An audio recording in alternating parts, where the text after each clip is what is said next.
terakhir sebelum berpecahnya Pakatan Rakyat, saya nak bagi latar belakang kepada pertandingan tiga penjuru. Sebab saya tahu kawasan-kawasan macam Pokok Senok, kawasan-kawasan macam Kedah, kawasan-kawasan yang Melayunya ramai, kita ada dilema yang besar terutamanya di kalangan sahabat-sahabat PAS. Saya masih lagi panggil mereka sahabat-sahabat terbaik saya. Kerana yang menaikkan nama saya sebagai penceramah dulu orang PAS. Yang paling banyak jemput saya atas pentas syabas orang PAS. Yang junjung saya dulu masa lembu NFC orang PAS. Ramai yang tidak tahu latar belakang yang berlaku pada mesyuarat yang terakhir yang 3 tahun kemudiannya membawa kita di ambang 3 penjuru yang ada sekarang.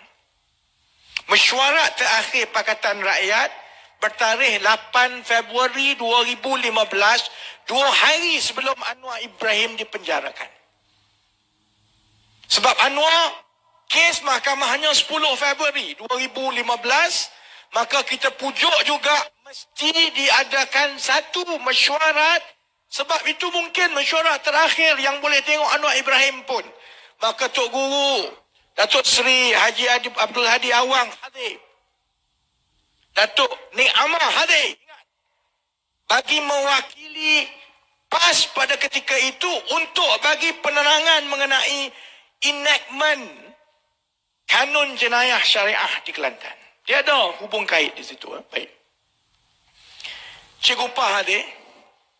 Saya tak ingat yang lain. Saya ingat yang 3 orang tu saja. Sebelah kami ialah Datuk Seri ada, saya ada, Datuk Saifuddin ada, Saudara Kit Siang ada, Saudara Guan Eng ada.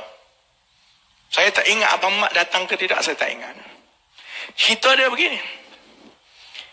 Titik persoalan pada ketika itu, 8 Februari 2015, lebih kurang 3 tahun yang lepas, PAS mencadangkan untuk membentangkan enactment kanun jenayah syariah yang duk panggil hudud-hudud tu di Kelantan. Perkara ini dibawa ke Majlis Presiden. Dia tidak ada persoalan masa itu menghalang ataupun bergaduh, tak ada.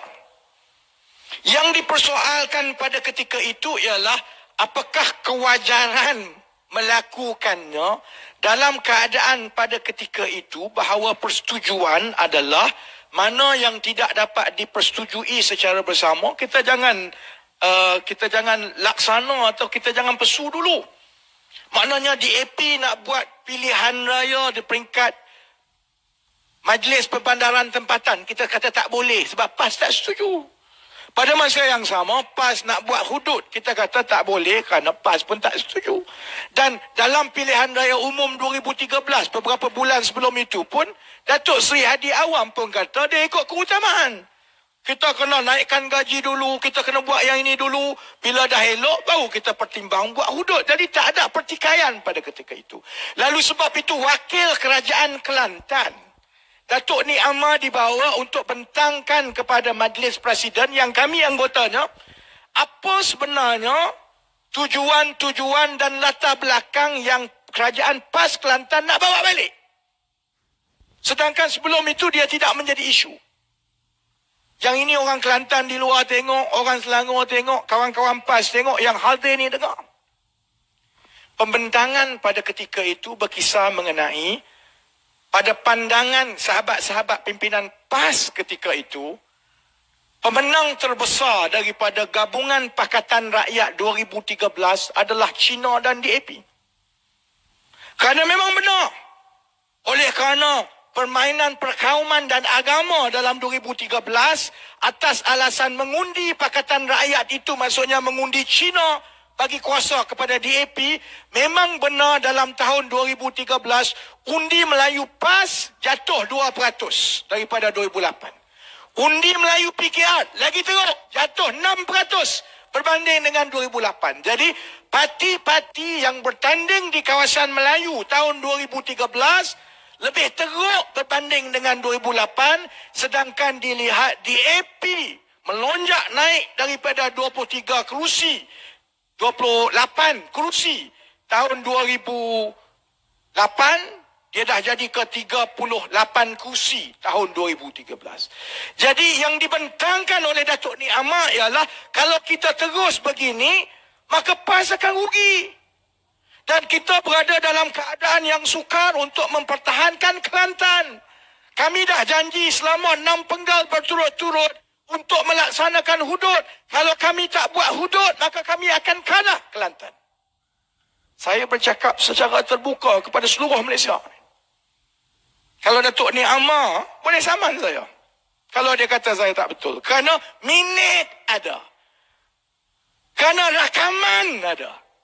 Yang disebut oleh Datuk Ni Ahmad itu ialah perlunya membawa kembali enactment jenayah ini yang dipanggil hudud itu ialah kerana PAS Kelantan pada ketika itu merasakan kalau tidak dibawa kembali perkara ini, maka PAS berkemungkinan besar kalah di Kelantan. Apa keputusan Majlis Presiden pada 8 hari bulan Februari 2015? Tak setuju ke? Bergaduh ke? Dah. Adik kakak, pakcik-makcik kena ingat. Keputusan Majlis Presiden ialah boleh.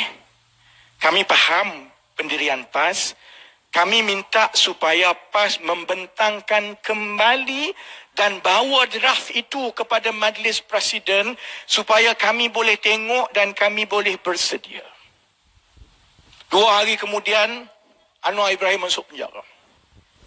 Lebih kurang 2 bulan lepas itu, PAS mengumumkan bentang terus dan bawa balik enactment tersebut di Dewan Undangan Negeri di Kelantan pada ketika persetujuan di Majlis Presiden 2 bulan sebelum itu ialah bawa dulu supaya kami tengok. Baik. Bila itu berlaku, apa reaksi dia? Maka kawan-kawan DAP naik melenting. Kawan-kawan DAP kata, kamu janji nak bawa dulu. Kamu tak bawa, kamu terus saja. Sekarang kami kena serang. Maka dari situlah bermula serangan antara DAP kepada PAS, PAS kepada DAP. Yang lain-lain tu adik kakak pakcik-makcik tahu, menjelang bulan Mei, bulan 6 2015, sahabat-sahabat kita yang dalam PAS ketika itu, yang dulunya yang rapat dengan Pakatan Rakyat kalah, termasuklah Datuk Mahfuz, ditolak oleh perwakilan PAS.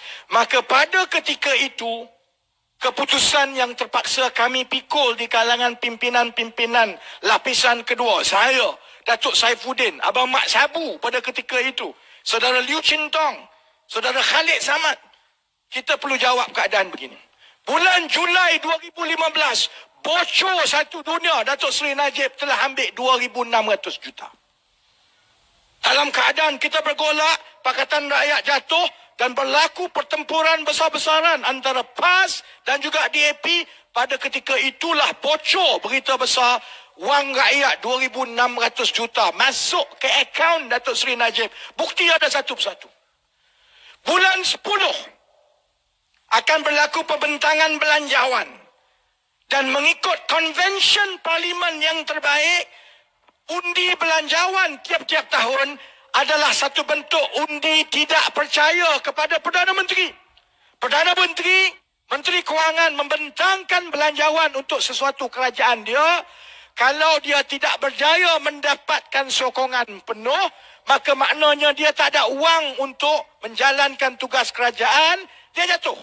Maka perlu pilih satu kerajaan yang boleh membentangkan belanjawan yang boleh diterima oleh parlimen. Kita ada 3 bulan masa tu.